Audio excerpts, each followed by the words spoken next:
Hello students, we are going to discuss about Hess law of constant heat summation. State Hess law. It states that the enthalpy change in a particular reaction is the same whether the reaction taking place in one or in several steps.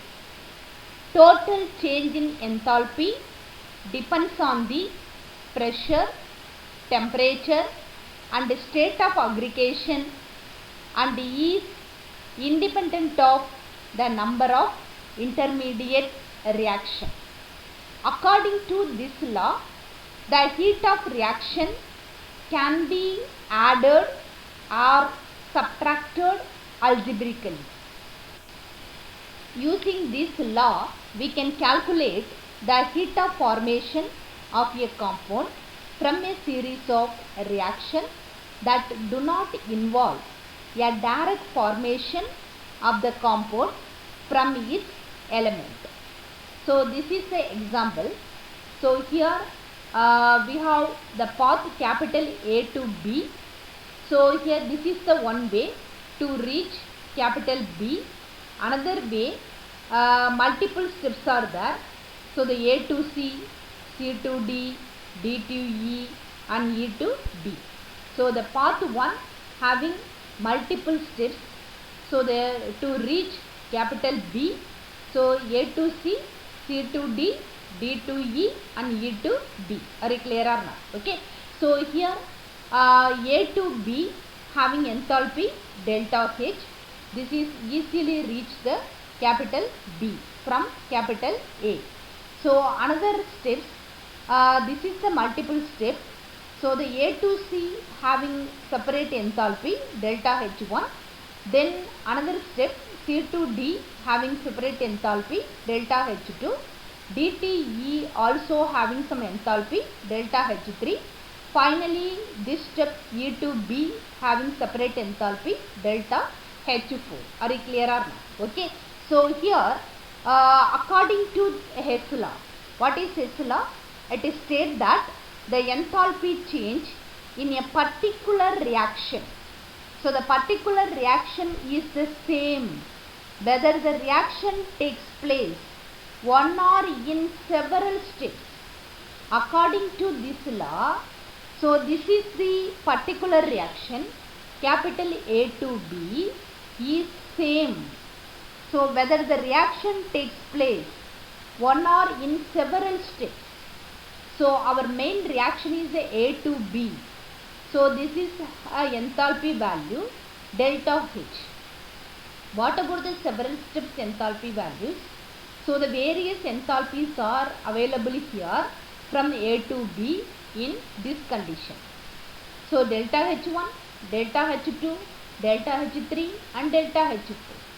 So according to Hess law, so the delta H is equal to delta H1 plus delta H2 plus delta H3 plus delta H4. Are you clear or not? Okay.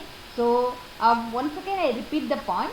It states that the enthalpy change in a particular reaction is the same whether the reaction takes place in one or in several steps. Hess law states that the enthalpy change in a particular reaction is the same whether the reaction takes place in one or in several steps. Are you clear? Okay. So for example, carbon can be converted into carbon dioxide in two ways. The main reaction C plus O2 gives CO2, the enthalpy delta H. So already I said carbon can be converted into carbon dioxide in two ways. The first way, C plus half O2 gives CO, the enthalpy delta H1. Second way, CO plus half O2 gives CO2, so the enthalpy delta H2. According to this law, the heat of reaction can be added or subtracted algebraically. So here the two ways are there to convert carbon dioxide from carbon. So here the adding these two expressions, finally we get, so C plus CO plus O2 gives CO plus CO2. So here the LHS side, so adding these two equations, C plus CO, half O2s are 1 O2. So RHS side, so adding these two expressions, CO plus CO2. Are you clear? Okay. So here cancel the two terms, CO and CO. Finally we get C plus O2 gives CO2. Are you clear or not? Okay. So why these two terms are cancelled? So how will you write this expression? According to this law, C plus CO plus O2. So this value comes to this side. So the CO come to this side minus CO. CO2 come to this side minus CO2 is equal to 0. So here minus CO plus COs are cancelled. Finally we get C plus O2 gives CO2. Are you clear or not? Okay. So this is the Hess law example. So according to this law, so the enthalpy change in a particular reaction is the same whether the reaction takes place in one or in several steps. So the delta H is the main reaction, that is equal to multiple step delta H1 plus delta H2. So the finally delta H is equal to delta H1 plus delta H2.